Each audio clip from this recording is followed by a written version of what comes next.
Welcome back to Peace, Love and Tarot. This reading is for Scorpio, Sun, Moon or Rising. And Scorpio, this is your weekly intuitive tarot reading for April 13th to the 19th. This week we have your oracle cards here, Answer the Call, and I believe Buddhi, is underneath. We have the energy of death, we have the Seven of Swords, the Lovers, the Ten of Swords, the Ten of Wands, and the Four of Wands. So Scorpio, you had your card last week as well, this death card. And clearly we have, two number 10s here. We are dealing in ending energy, but we have to keep in mind that an ending is actually the start of a new beginning. And with your card coming through here, Scorpio, I really feel that this ending is going to bring you back into a sense of power. It's going to help you build a greater sense of stability in your life, and there are new opportunities coming in for you. I don't think it's been an easy decision to maybe be the catalyst that brings this situation to an end.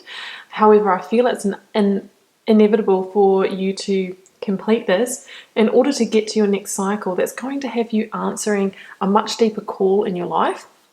So before we unpack the tarot, let's go to the oracle cards. Answer the call, we'll get to that one in a minute. We have Buddhi here, which this is from the Yogic Life Tarot deck, and this is really a card of coming back to your sense of spirituality, coming back to your sense of reconnection with your inner self and, your internal wisdom, because really all the answers that you seek, Scorpio, are within yourself. And I've been saying this a lot in the readings, that at the moment, through what we're dealing with in the world, a lot of us have been, put into isolation or are having a lot more time on our hands because we might not be working. It's not for everyone. Some of us are working harder than ever. However, those that actually have had that time to retreat are going through quite a reflective stage.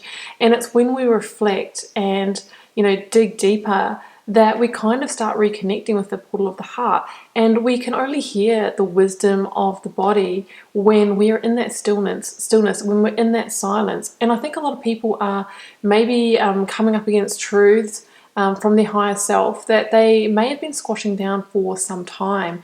And I really feel that there is, that is the process that some of you have been going through to really get clear on a situation that hasn't been playing out in your best interest. Now you're seeing it for what it is, and it's, through that time of reflection and that clarity that you're getting through that. We also have, the Answer the Call Oracle card here as well.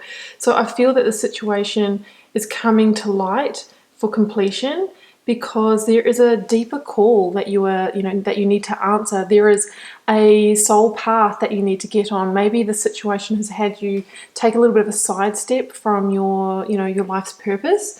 It's really time for you to reconnect with that and answer that deep call of the soul. A deep calling of the soul can be, something like the work that we do in the world. It could be going into the union of relationships so that you can learn other life lessons, or even create a family. It's these kind of things. It could be for some of you relocating to a place that you really connect with and leads you to other opportunities. Answering the call will be different for everyone. I will start out by reading the full explanation of that card, guys, before we move into the tarot. Answer the call. What is your soul calling you to do? You're being called to answer the call of your soul. It might be scary, it might not make sense, but if you trust your soul's yearning, you will live a life beyond what your mind could possibly imagine.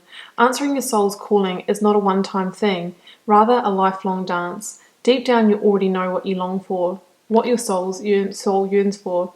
Whatever you're being called to do, that is your calling. Don't overthink it, and don't wait for permission. Just say yes. Most people are waiting for a step-by-step plan before they take the first step, but intuition doesn't work like that. It takes faith and courage to answer the calls of your soul, and that's why most people don't do it. But Scorpio, you are not most people. Beautiful. So we can see that there is a key decision coming up with the situation, which I feel is that courage that you've been called to have to maybe be the one to move on the situation. But let's start here. In the recent past, we see here a situation that has weighed quite heavily on you. And we've got the Ten of Wands with the Seven of Swords. So the Seven of Swords, there's levels to this card, guys, but, it can be anywhere from maybe dealing with somebody who is a little bit two-faced, or maybe somebody who doesn't have a lot of integrity. That could be somebody who's constantly, cancelling plans or promising to do things and not following through on them, be it in work or be it your partner.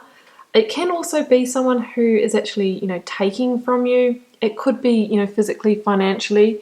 But, we do have the suit of the sword here. So it could be somebody who's maybe, eroding you over time with maybe harsh words, or just because of, them not being honest with you. There's levels of deception to this card as well. It can be a betrayal or a deception because we do have that Ten of Swords in the reading as well. So, in more extreme examples, it could be, cheating in a relationship. Or even just, emotionally or mentally cheating as well over social media, that kind of thing. So it's somebody that's not being entirely honest with you, or a situation that is one thing on the surface, but there's something else playing out underneath. So it can be, just that not being truthful, not being clear, maybe unclear communication, that kind of thing.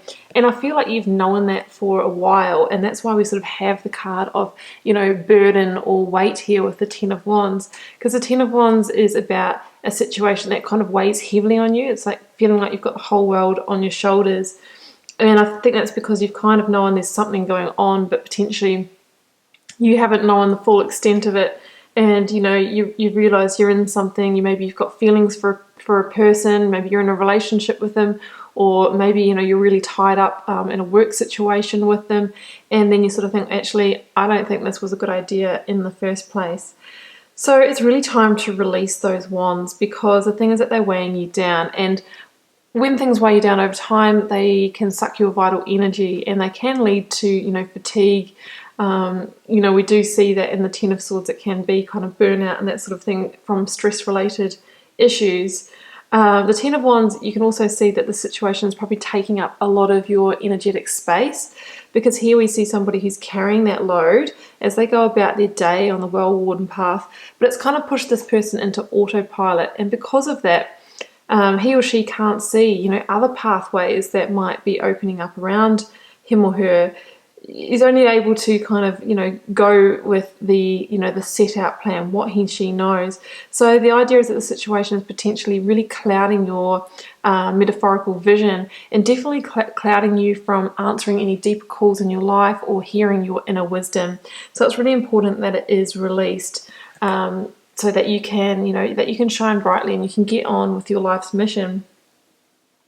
So yeah, I feel like the decision is yours in this situation, and it may start with having to have a really honest communication, or to kind of confront this person, or to put them on the spot. You may have some kind of evidence that's come out about the situation, and to kind of catch this person out, and you might need to present them with that. Or, if it's not something, directly like, cheating or betrayal, it could just be say, hey, look, I just really don't feel that you are, following through with your words. You're not sort of promising the things that you have. You're sort of letting me down all the time. I don't know if I want that for my life anymore. Because the Lovers, before it was the card just of love, it was the big card of decisions. It was the decision card, especially decisions around matters of the heart. So obviously the situation is closely tied to your heart. Obviously, if it's in romance, it can be in the workplace, because work, obviously we spend so much time there, and we're often quite passionate about our work. It can be in that realm as well. But I feel like you're having to make a difficult decision this week to basically bring this situation to a completion. And it could start with a communication, but I feel that it's going to end with, actually completing the situation. The Ten of Swords can be quite a harsh ending, because, maybe you kind of went into this with a, hey, let's just have a conversation. Maybe we can rebuild the tower. Maybe we can patch this up. But I feel that whatever comes out of this conversation, you're going to know that you need to end it. Maybe you weren't expecting to go there. And that's going to be quite painful, I think, for some of you with the Ten of Swords. But what we have to remember is that, as soon as these swords go in the back, that darkness, that heaviness, that weight you've been carrying can start to lift. And, we can see that there is much bigger and better things coming in for you. So, that is Ten of Swords. It's never easy. Some of you might feel a little bit defeated for a while, but we have to remember that the ending is the start of the new beginning, and that this will heal over time. Because interestingly, we have the Death card here, and Death, yeah, I mean, it can be in heavy energy, but it's also your card, Scorpio. So I really feel that this ending, once you get over kind of the initial pain of it, you're stepping back into power, and you're really sort of having that awakening that you are transforming out of this situation. There's a sense of alchemy and growth in it for you. You are the phoenix that's rising from these ashes. Maybe the other person's the one that's going to crash and burn a bit, or going to be going through some deep realizations about, how they've been in this situation, their behavior and their character.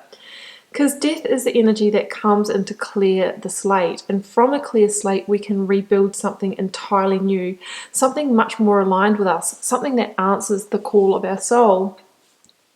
So with death, I always say that there's nothing more certain in life than the cycle of birth, death, and rebirth. That's what death brings in. It brings in the energy of rebirth, like I said, rising like that phoenix, from the ashes. It's the promise of a new dawn and a new day rising on the horizon for you. But first of all, we have to, surrender to this energy. We have to know that the time and the energy is right for this completion right now, and not hang on to that tower, not try and rebuild it, but allow it to fall and allow the death energy to ride in and to clear this slate for you.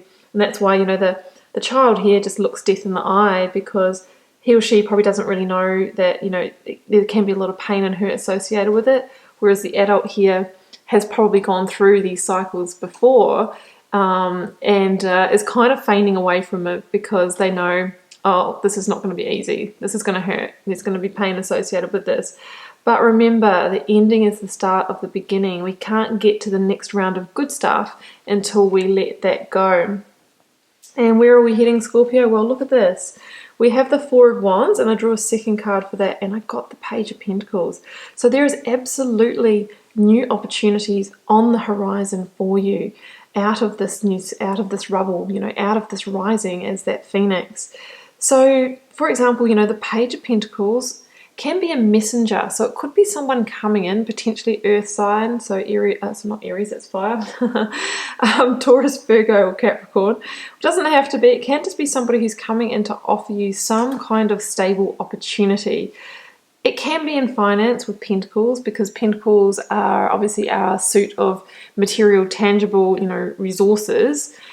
However, we've got that with the Four of Wands, so I'm also feeling that this could be an offer, could be in love and romance, something that can become stable, something that can go the distance, something that can become abundant.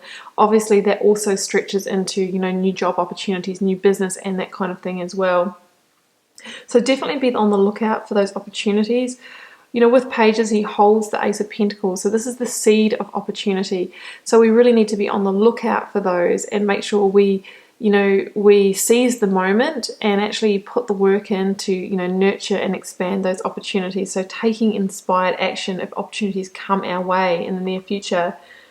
But the Four of Wands says, whatever this opportunity is, like I said before, it can go the distance. It could be your happy ever after. In the Four of Wands, we see those four wands that are like the sides of a square, and the square is such a stable structure. This is one of the biggest cards of stability, security in the tarot. And it does show, divine union, beautiful home, celebration. It can even be marriage or engagement for some of you. But it is something that is lasting. And, that's what this opportunity can really expand into. But in order to get to the opportunity, guys, obviously we need to answer that call, and we need to go through a completion first, making that heartfelt decision, being okay to be the catalyst for change, having the courage to initiate that, because we know, that there's much greater things waiting for us down the track. Okay, Scorpio, I'm going to leave it there. I hope you enjoyed the reading. Please do keep in mind it's a general reading, so it won't be for every one of you. Feel free to leave me a comment, because I always love to know, if it's resonating and how it's playing out in your daily life. And I'll see you back here next week for another reading.